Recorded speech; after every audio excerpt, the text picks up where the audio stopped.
Hello everyone, welcome to my channel. आज मैं आप लोगों के साथ शेयर करने वाली हूँ देखू कौन सा। तो चलिए इस कहानी को शुरू करती हूँ। जंको के घर आ जाने पर जंको की मम ने कहा, जंको तुम घर आ गए, इतने दिनों से कहाँ थे तुम, और तुम घर क्यों नहीं आए। जंको ने कहा, मॉम एक ही टाइम पर एक ही सवाल कीजिए। तो जंको की मॉम ने कहा, ठीक है, अब तुम इतना गुस्सा क्यों कर रहे हो, तुम किसी काम में फंस गए थे क्या। हमने तुम्हें बहुत कॉल किया, तुमने मेरी कॉल नहीं उठाया है। तुम्हारे ब्रदर भी तुम्हें लेकर बहुत परेशान थे। जनको ने कहा, ठीक है, मैं समझ गया, मैं किसी काम में बिजी था, तो मैं अपने कमरे में रेस्ट करने जा रहा हूँ। मैं आप लोगों से बात मत करूँगा, मुझे कुछ देर के लिए अकेला छोड़ दीजिए। मिस जॉय ने कहा, ठीक है, तुम जाकर रेस्ट करो, मैं तुम्हारे लिए खाना भेजता हूँ। जनको ने कहा, नहीं, मुझे अभी भूख नहीं है। वो अपने कमरे में चले जाते हैं। और जेहूब के आने पर मिस जॉय ने कहा, जेहूब तुम आ गए, जनको घर आ गया है, अच्छी बात है ना। मैं उसके लेकर बहुत परेशान था। जेहूब ने कहा, जनको कहा है अभी, मुझे उससे बात करना है। तो मिसेज ने कहा, उसकी कमरे में गया है, वो रेस्ट करना चाहता है। तो जब ने कहा, क्या वो अपने कमरे में सोने का आया है क्या, और उसके कमरे में मैं तो तियांग को रहने के लिए कहा, आपको याद नहीं है क्या, वो घर पर नहीं आ रहा था, तो मैंने तियांग को उसके रूम में रहने के लिए कह दिया है। अगर जंकू को तियांग दिख गया ना, वो बहुत ही गुस्सा करेगा, आपको तो पता ही है, वो अपने रूम में किसी को नहीं जाने देता है। और यहाँ पर जंकू जैसे ही कमरे में आ जाता है, जंकू आते ही तियांग को देखकर बहुत ही शौक में चला जाता है और कहता है, ये मेरा सपना तो नहीं हो सकता है ना, तियांग मेरे कमरे में क्या कर रहा है, मैं जिसको हर जगह पर ढूंढ रहा था वो मेरे ही बेडरूम में है। जंको ने शैतानी वाली स्माइल देकर बेड पर आकर बैठ गए और तियांग की फेस को अपने हाथों से टच किया।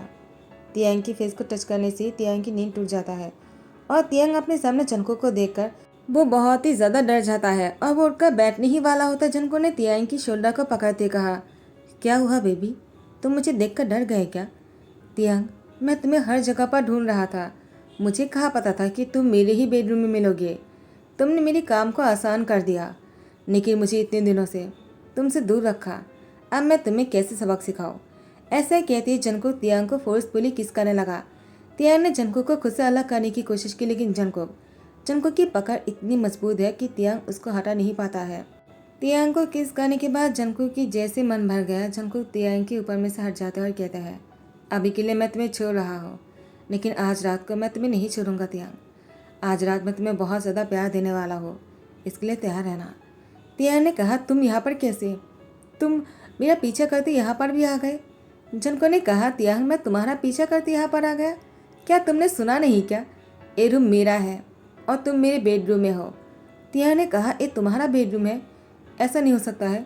जनको ने कहा, क्यों, और तुम यहाँ पर कैसे आए, मैं तो तुमसे पूछना ही भूल गया, क्या तुम खुद यहाँ पर आए हो, तुम मुझसे इतना प्यार करते हो क्या। तियांग कहता, मैं और तुमसे प्यार करने से तो अच्छा है कि मैं अपनी जान दे दूँ। जनको ने कहा, क्या, तुमने दोबारा अगर ऐसी बातें किया ना, मैं तुम्हारी जान ले लूँगा। तियांग ने कहा, तुम मेरी जान क्यों नहीं ले लेते हो, मैं भी तो वही चाहता हो, मुझे नहीं रहना है तुम्हारे साथ, तुम जैसे शैतान के साथ रहने से तो अच्छा है कि मैं मर जाऊँ। जनको ने कहा, फिर से तुम वही बातें कर रहे हो, लगता है तुम्हें सबक सिखाना ही पड़ेगा।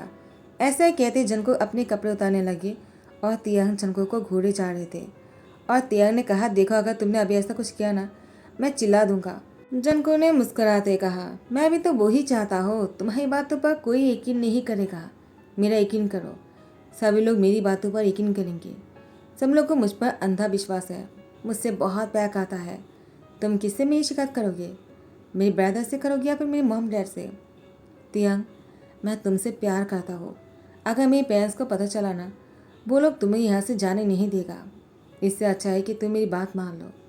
तियांग ने कहा, तुम झूठ बोल रहे हो, अगर उन लोग को पता चला ना कि जी शैतान ने मुझे पेशेंट करके रखा है वो तुम हो, तो वो लोग तुम्हें घर से निकाल देगा, सबको पता है, बस तुम्हारा नाम बताना मैं भूल गया।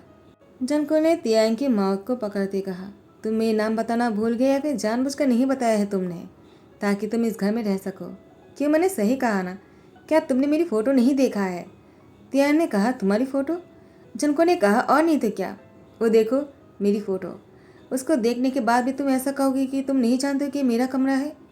तियांग ने जैसे जनको की फ़ोटो को देखा, तियांग ने कहा, ये तुम्हारी फ़ोटो है और ये तुम्हारा कमरा है, मैंने ध्यान कैसे नहीं दिया, मेरी नज़रें वहाँ पर कैसे नहीं गए। जनको ने कहा, छोड़ो भी, अच्छा हुआ कि तुमने मेरी फ़ोटो पर ध्यान नहीं दिया और तुम यहाँ पर रुक गए। तुम नहीं जानते हो तुम मेरे काम को कितनी आसान कर दिया है Taehyung. Taehyung baby, I really love you, ऐसे कहती जंकुक शैतानी वाली स्माइल देकर उसके साथ थोड़ा सा इंटीमेट होने लगता है। बाहर से किसी ने दरवाजे पर नॉक किया। जंकुक वो तियांग के ऊपर से हट जाता है, कहता है इस टाइम पर कौन आया होगा, डिस्टर्ब कर दिया। एंड मौके पर किसी को ना किसी को आना ही पड़ता है क्या। उसके बाद जंकुक की आदत है कि वो अपने घर पर है। जंकुक ने कहा अब मैं उन लोग को क्या बताऊंगा कि मैं दरवाज़ा बंद करके क्या कर रहा था। तियांग वो जंकुक को देख के कहता अब मैं भी देखता हूँ तुम क्या कहते हो। दरवाज़ा खोलने के बाद जंकुक अपनी मॉम से कहता है क्या हुआ, आप लोग यहाँ पर क्या कर रहे हो। जेब ने कहा जंकुक तुम घर आ गए, वो मैंने तुम्हारे कमरे में तियांग को रहने के लिए कहा। जंकुक ने कहा तियांग आप कैसे जानते हो उसको। जेब कहता है मैं ही तो उसके यहाँ पर लेकर आया हूँ। तुम दरवाज़ा क्यों बंद किया था, क्या तुम तियांग से नहीं मिले। जंकुक ने कहा तियांग हाँ मैं उससे मिला। जेब कहता है तो फिर तुमने दरवाजे क्यों बंद किया है, अगर तुम तियांग से मिले हो तो तियांग कमरे में नहीं है क्या। तियांग वो वॉशरूम से बाहर आता है और कहता है वो मैं वॉशरूम में गया था। जेब ने कहा तुम वॉशरूम में थे, जंकुक तुम्हें पता नहीं था क्या कि तियांग बेडरूम में है, और तुम तियांग के नाम क्यों जानते हो अगर तुम उससे नहीं मिले तो। जंकुक ने जेब की शोल्डर पर हैंड रखते हुए कहा ब्रदर मेरी बात सुन लीजिए पहले, चलिए मुझे आपसे कुछ बात करनी है, और तियांग को अकेला छोड़ दिए, उसको रेस्ट करने की ज़रूरत है। मॉम खाना लगाइए मुझे भूख लगी है, और चलिए मुझे आपके साथ कुछ बात कर लेना है। जेब ने जंकुक के साथ आकर बैठ गया और कहा तुम्हें मुझसे क्या बात करना है, और मुझे भी तुमसे बहुत सारी बातें करना है। जंकुक ने कहा पहले मैं बोल दूँ या फिर आप बोल देंगे। जेब कहता तुम कह दो। जंकुक ने कहा नहीं बड़े आप हो तो आपको कहना चाहिए। जेब ने कहा ठीक है तो मैं ही कहना शुरू करता हूँ। तियांग मुझे एक जगह पर मिला जहाँ पर वो अपनी जान देने की कोशिश कर रहा था। मैंने तियांग को बचाया और घर लेकर आ गया, अच्छा किया ना। और तुम भी घर में नहीं आ रहे थे तो मैंने तुम्हारे कमरे में तियांग को रहने के लिए कह दिया, क्योंकि गेस्ट रूम बहुत ही गंदा था। अच्छा नहीं लगता है ना ऐसे रूम उसको रहने देने के लिए। जंकुक ने कहा आपने बहुत अच्छा किया है, आपने बिल्कुल सही किया तियांग को मेरे कमरे में भेजकर। जेब ने कहा क्या तुम गुस्से में नहीं हो, मुझे लगा तुम बहुत ही गुस्सा करने वाले हो, मैं तो बहुत ही डर गया था। मेरा छोटा भाई इतना समझदार कब से बन गया। जंकुक ने कहा तो तियांग अपनी जान देने की कोशिश कर रहे थे। जेब ने कहा उसने कहा कि कोई उसे परेशान कर रहा है और उसके पास जाने से अच्छा है कि तियांग अपनी जान देना चाहता था, लेकिन मैंने तियांग को ऐसा नहीं करने दिया, उसको घर लेकर आ गया। अच्छा किया ना। जंकुक ने कहा बहुत अच्छा किया। तियांग तुम ऐसा कैसे कर सकते हो मेरे साथ। जेब ने कहा जंकुक तुमने कुछ कहा क्या। जंकुक ने कहा नहीं तो। जेब ने कहा तुम क्या कहने वाले थे। जंकुक ने कहा कि आपकी बातें ख़त्म हो गए हैं ब्रदर। जेब ने कहा नहीं मैं तुमसे कुछ और भी कहना चाहता हूँ, लेकिन पहले तुम बोल लो। जंकुक ने कहा नहीं पहले आप कह लीजिए, मैं आपकी बातों को सुन लेता हूँ पहले। जेब ने कहा मुझे तियांग पसंद है, मैंने सोचा है कि मैं तियांग से शादी कर लूँ, इससे मैं तियांग की ध्यान रख पाऊँगा। मैं उसका अपने कमरे में रखना चाह रहा था, लेकिन अच्छा नहीं लगता है ना, तो मैंने सोचा एक बार शादी कर लूँ, उसके बाद तियांग और मैं एक ही कमरे में रह सकते हैं। मुझे तियांग पसंद है और तियांग को मेरी सपोर्ट की ज़रूरत है, एक मैं ही तियांग को संभाल सकता हूँ, वरना पता नहीं तियांग के साथ क्या हो जाता। जंकुक क्या तुम मेरी शादी करने में हेल्प करोगे। देखो मैं चाहता हूँ कि तियांग और मेरी शादी की बात तुम अम्मा पापा से करो। जंकुक ने कहा मैं आप दोनों की शादी की बात करो, क्या तियांग आपसे शादी करने के लिए मान गए। जेब ने कहा मैंने अभी तक तियांग से पूछा नहीं, मुझे लगता है वो हाँ कर देगा, और वैसे भी तियांग मुझे पसंद करता है। जंकुक ने कहा तियांग ने आपको कहा कि आपको वो पसंद करता है। जेब ने कहा नहीं उसकी बिहेवियर से लगता है वो मेरी हर बात मानता है, अगर वो मुझे पसंद नहीं करेगा तो मेरी बात क्यों मानेगा, इसका मतलब वो मुझे पसंद करता है ना। जंकुक देखो ना वो मरने जा रहे थे, मैं उसको घर लेकर आ गया, उसके बाद मैंने उसे जो कुछ भी कहा वो उसकी सारी बात वो मान लेते हैं। देखो मुझे तियांग बहुत पसंद है, मैं तियांग के बिना किसी और से शादी नहीं करना चाहता हूँ, और अब तुम बताओ तुम क्या सोचते हो इस बारे में। जंकुक ने कहा मुझे लगता है आपको किसी और से बात कर लेने से पहले या फिर मुझे अम्मा पापा से बात कर लेने से पहले आपको एक बार तियांग से बात कर लेना चाहिए, वो क्या चाहता है। अगर उसने शादी के लिए हाँ कर दिया तो ठीक है मैं बात कर लूँगा। जेब ने कहा तो अब तुम बताओ तुम इतने दिनों से कहाँ थे। जंकुक ने कहा आप उन सारी बातों को भूल भी जाइए, मैं काम में बिजी था, मुझे अभी कुछ काम याद आ गया, मुझे कॉल करना है तो मैं जा रहा हूँ, आपसे बात मत करूँगा। उसके बाद जंकुक जैसे रूम में आ जाता है वो तियांग को दीवार के साथ कस के पकड़ते कहा तुम्हारी हिम्मत भी कैसे हुई मेरे से चीट करने की। तियांग ने कहा क्या मैंने चीट किया है तुम्हारे साथ, और तुम जो कर रहे हो क्या वो सही है, तुम मुझे तंग कर रहे हो। जंकुक जंकुक ने कहा मैं तुम्हें तंग कर रहा हूँ, मैं तुमसे प्यार करता हूँ। जंकुक की बात सुनकर तियांग ने कहा इसे प्यार कहता है क्या, इसे पागलपन कहता है। तुम मुझे घर से बाहर नहीं जाने देते हो, मुझे हमेशा तंग करते रहते हो, किसी से बात नहीं करने देते हो, और तो और तुमने मेरे दोस्तों से भी मिलने से मुझे मना कर दिया। जनको, तुम्हारी जैसी साइको के साथ कौन रहना चाहेगा?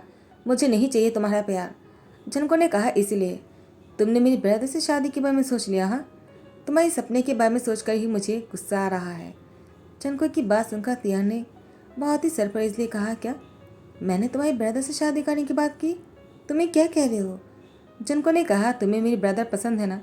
तियान ने कहा, क्या उन्होंने मेरी हेल्प किया है, मैं उनको पसंद क्यों करूँगा? वैसे भी मैं तुम्हारे घर पर अगर मुझे पता होता ना कि तुम्हारा घर है, मैं कभी नहीं आता। उन्होंने मेरी जान बचाया। जनको ने कहा, और एक गलती, तुमने अपनी जान देने की कोशिश की। क्या मेरा प्यार तुम्हारे लिए इतना मुश्किल था, हाँ, कि तुमने अपनी जान देने की कोशिश किया है? तियांग, मैं तुमसे इतना प्यार करता हूँ, क्या तुमने सोचा है कभी अगर तुम अपनी जान दे देते तो मेरा क्या होता? मैं तो मर ही जाता। मैंने तुम्हें कितना ढूंढा है, तुम नहीं जानते हो। इतने दिन मैं कितनी मुश्किलों से था। जब मैं तुमसे मिला, घर आने के बाद तुम्हें देखा, मैं कितना खुश हो गया। और तुम मुझे इतना हेट क्यों करते हो तियांग? तुमने मेरी ब्रदर से शादी करने के बारे में सोचा? तियांग ने कहा, फिर सी बात है, मैं तुम्हारी ब्रदर से शादी करने के सपना कभी नहीं देख सकता हूँ, क्योंकि मेरी शादी तुमसे हो चुका है डैमेट। मैं किसी और से शादी क्यों करूँ? उसके बाद जनको तियांग को किस करने लगा और दोनों बहुत ही रोमांटिक हो जाते हैं। नेक्स्ट डे सुबह को दोनों जैसे ब्रेकफास्ट करने आ जाते हैं। मिसेस जो ने कहा, जनको रुक जाओ। जनको ने कहा, क्या हुआ मॉम? तो मिसेस जो ने कहा, तुम कहाँ थे रात को? जनको ने कहा, और कहा, मेरे रूम में। तियांग से कहता है, तुम कहाँ थे? तियांग ने कहा, वो मैं। जनको ने कहा, मेरे रूम में। तो मिसेस जो ने कहा, तुम दोनों एक ही रूम में थे क्या? जनको, जितना मैं अपनी बेटी को जानता हूँ, वो तो अपने साथ किसी को भी सोने नहीं देता है ना। तो तियांग को तुमने कैसे अपने साथ बेड शेयर करने दिया? क्या तुम दोनों के बीच में कुछ चल रहा है? क्या एक दूसरे को पहले से जानते हो? तियांग ने कहा, वो। जनको ने कहा, तियांग चुप हो जाओ, मुझे कहने दो। तुम्हें डरने की ज़रूरत नहीं, मैं तुम्हारे साथ हूँ।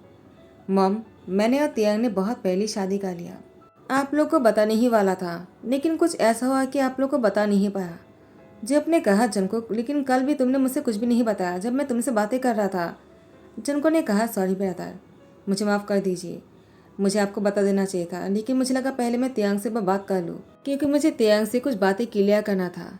जब ने कहा, तो तियांग तुम्हारी बात ही कर रहा था और तुम तियांग को परेशान कर रहे थे, वो तुमसे बचने के लिए, अपनी जान देने के लिए। जनको, तुमने तियांग को परेशान क्यों किया है? तुम्हें तियांग जैसे लड़के के साथ ऐसा नहीं करना चाहिए था। तियांग ने कहा, सॉरी ब्रदर, मुझसे भी गलती हो गई है। मुझे कह देना चाहिए था कि मैं मैरिड हूँ। मुझे नहीं पता था कि आप मुझे पसंद करने लग जाओगे। और वैसे भी जनको की प्यार मेरे लिए बहुत ही बोझ बन गया था। मुझे लगा वो मुझसे प्यार तो करता है, लेकिन उसकी प्यार बहुत ही खतरनाक है, तो इसीलिए मैं उससे बचना चाह रहा था। लेकिन जब मैं उससे अलग हुआ तो मुझे पता चला जनको मेरे लिए कितने इम्पोर्टेंट है। हम दोनों के बीच में बहुत कुछ हुआ है, लेकिन उसके बाद भी मैं जनको से प्यार करना नहीं छोड़ पाया। उसे अभी भी प्यार करता हूँ। हाँ, उसकी प्यार मेरे लिए कभी कभी बहुत ही मुश्किल बन जाता है, मेरा दम घुटने लगता है, लेकिन फिर भी उसके लिए मेरा प्यार कभी कम नहीं हुआ, बल्कि कहो तो उसका प्यार मेरे लिए बहुत ही कीमती और ख़ास है। मैं अनाथ हूँ, जनको की प्यार ही मुझे बचा कर रखा है। सब कुछ ठीक हो जाने पर जनको की डैड ने कहा, शैतान लड़का, तुमने ऐसा क्या किया था जो तियांग तुमसे भाग गए थे? जनको ने कहा, क्योंकि तियांग को लगता था मेरा प्यार उसके लिए बहुत ही खतरनाक है। तियांग को कोई भी टच करता था तो मुझे गुस्सा आ जाता था। जनको की डैड ने कहा, मेरा बेटा तो साइको लवर है। मुझे पता नहीं था, मुझे हमेशा से ही साइको लवर बहुत पसंद है, लेकिन तुम साइको लवर निकलोगे मुझे ये नहीं पता था। चलो अच्छी बात है। तियांग, तुम मेरी बेटी को कभी दुख मत पहुंचाना, और हाँ, किसी और को तुम्हें टच मत करने देना, वरना पता नहीं जनको क्या कर लेगा। जियोन कंपनी की सीईओ इतनी खतरनाक साइको लवर है, हमें नहीं पता था। मुझे लगा मेरा बेटा बहुत ही काबिलियत है और बहुत ही समझदार है, उसके साथ साथ वो इतनी साइको भी है, ये नहीं मालूम था। तो मिसेस जे ने कहा, तुम बस करो, अब और कितनी बातें सुनाओगे मेरे बेटे को? तो उन्होंने कहा, मैं बातें कहाँ सुना रहा हूँ, मुझे तो प्राउड फील हो रहा है। मैं भी तुमसे साइको की तरह प्यार करना चाहता हूँ। मिसेस जे ने कहा, शैतान कहीं का। मिसेस जे ने यहाँ से जाने लगा तो मिस्टर जे ने कहा, रुक भी जाओ, कहाँ जा रहे हो? अपनी बेटी की शादी की बात नहीं करोगे क्या? तो मिस्टर जे ने कहा, उन दोनों ने पहली शादी कर लिया। तो मिस्टर जे ने कहा, क्यों? उस शादी के बारे में कौन जानता है? हम नहीं जानते हैं, तो हमें उन दोनों को दोबारा शादी करवाना होगा। जनको ने कहा, दोबारा शादी? जनको तो बहुत ही खुश हो जाते हैं। तिया ने कहा, दोबारा शादी? दोबारा मुझे इसी शैतान के साथ शादी करना होगा क्या? जब ने कहा, तुम्हारे पास ऑप्शन है, अगर तुम चाहो तो जनको को छोड़कर मुझसे शादी कर सकते हो। तियांग उठकर जेब के पास जाकर बैठ जाता है और जेब की हाथ पकड़ते कहा, आपने सही कहा, मेरे पास ऑप्शन है। और ऑप्शन अगर इतना बेटर है तो मैं क्यों ना शादी करूँ आपसे। मुझे जंको से शादी नहीं करना है, मुझे जेब से शादी करना है। जंको गुस्से में तियांग को घूरे जा रहे थे और वो गुस्से में आकर तियांग की हाथ पकड़कर खींचकर अपनी बाहों में ले लिया और उसको टाइटली पकड़ते कहा, तुम किसी और के क्लोज नहीं जाओगे, चाहे वो मेरी ब्रदर ही क्यों ना हो और मेरे डैड के करीब भी नहीं। तुम किसी भी इंसान के करीब नहीं जाओगे, समझ गए। तुमसे मेरे क्लोज रहोगे। अगर तुमने किसी और को टच किया ना तियांग, मैं तुम्हारी उंगली काट दूंगा। तियांग ने कहा, जंको जब भी तुम ऐसे बातें करते हो ना, मेरे दिल की धड़कनें बढ़ जाते हैं और मैं डर जाता हूँ। मुझे लगता है कि मैं तुम्हारे प्यार को झेल नहीं पाऊँगा। जंको तियांग की गले पर बाइट करते कहा, तुम मुझे नहीं झेल पाओगे तो कौन झेल पाएगा। मैंने तुमसे ऐसे ही प्यार नहीं किया है। मुझे पता है कि मुझे कोई और नहीं झेल सकता है, एक तुम ही हो जो मुझे झेल सकते हो और मैं तुमसे बहुत प्यार करता हूँ तियांग। उसके बाद तियांग के लिप पर किस करने ही वाले होते हैं। मिस्टर जून खांसते हुए कहा, बेशरम कहीं का। सही को हो ठीक है, लेकिन मेरे सामने बेशरम मत बनो। मैं तुम्हारी डैड हूँ, समझ गए। तुम जो भी करना है अपने कमरे में जाकर करो। जनको ने कहा, अगर आपको इतना ही शर्म आ रहा है तो अपने कमरे में क्यों नहीं चले जाते हो। मैं तो तियांग को यहीं पर ही किस करने वाला हूँ। जिसको तियांग को और मुझे किस करने में देखते हुए शर्म आता है वो अपने कमरे में चले जाए, क्योंकि मैं तो तियांग को अभी किस करने वाला हूँ। ऐसे कहते ही जंको तियांग को किस करने लगा। तियांग जंको को रोकने की कोशिश कर रहे थे, लेकिन जंको तियांग की कमर को कस के पकड़ के रखे थे अपने साथ और उसकी एक हाथ से जंको तियांग की गर्दन को पकड़ के रखा था। तो तियांग ने भी अपने दोनों हाथों से जंको की गर्दन को पकड़ लिया। और यहाँ पर मिस्टर जेन और जियोप ने कहा, हमें जाने का टाइम तो दे दो। ऐसा कहते वो दोनों अपनी आंखों पर हाथ डालकर यहाँ से निकल जाते हैं। जंको का तियांग बहुत ही क्लोज हो रहे थे। जंको तियांग को किस करते सोफे में लेकर आ जाते हैं और यहीं पर ही तियांग को और भी ज़्यादा फोर्सफुली लॉन्ग किस किया जा रहा था। बहुत देर तक दोनों किस करने के बाद अब जंको तियांग की फोrehead पे किस करते कहा, मुझे और मत रोकना, मैं खुद को और रोक नहीं पाऊंगा तियांग, मुझे तुम्हारे साथ बहुत ही क्लोज होना है। तियांग ने कहा, जंको तुम बहुत पागल हो। जंको ने कहा, अब तक तुमने देखा ही क्या है। और तियांग को गोद में उठा लिया और बेडरूम में लेकर जाने लगी। उसके बाद तो क्या होने वाला है आप सभी लोग जानते हो। टाइम को स्किप करते हुए शादी हो रहा था दोनों का। बहुत बड़ी पार्टी हो रही थी, बहुत सारे लोग आए हुए थे। तियांग और जंको की शादी बहुत ही धूमधाम से हो रहा था। जेब को देखा तियांग ने कहा, आई एम सॉरी। जेब ने कहा, तुम मुझे सॉरी क्यों कह रहे हो, मुझे सॉरी मत कहो। वैसे भी मैं तुमसे प्यार नहीं करता हूँ, तुम मुझे पसंद हो और हमेशा रहोगे। तुम जंको की प्यार हो और इसी की ही प्यार बनकर रहो। लेकिन हाँ जंको, तुमने अगर तियांग को पेशेंट किया ना तो फिर देखना मैं तुम्हें क्या करता हूँ। जंको ने कहा, आप क्या करने वाले हो ब्रदर। तो जेब ने कहा, मैं तुम्हें डांट लगाऊंगा और तुम्हें मारूंगा भी। जंको ने कहा, मुझे आप मारने वाले हो, आपने सही से कहा ना, कहीं आप खुद ही न डर जाओ। जेब ने कहा, तुम मुझे आंखें दिखा रहे हो। तियांग ने कहा, वो तुम्हारी एल्डर ब्रदर है, तुम ऐसे बिहेव कैसे कर सकते हो। जंको ने कहा, तियांग तुम्हारे प्यार के लिए मैं किससे भी लड़ सकता हूँ। तियांग ने कहा, तुम बस करो अब, वरना मैं तुमसे शादी नहीं करूँगा। जंको ने कहा, अब तो दोबारा भी शादी कर लिया है मुझसे, और कितनी बार शादी करना चाहते हो। तियांग ने कहा, तुम मुझसे कितनी बार शादी कर सकते हो। जंको ने कहा, उतनी बार जितना तुम सोच भी नहीं सकते हो। तियांग शर्मा जाता है। जंको ने तियांग को गले लगा लिया। इसी के साथ ही ध्यान करता हो। आई होप कि आप लोग को पसंद आया हो। अगर पसंद आ रहा हो तो लाइक कमेंट शेयर कर देना, सब्सक्राइब कर देना। Thank you so much, bye, take care.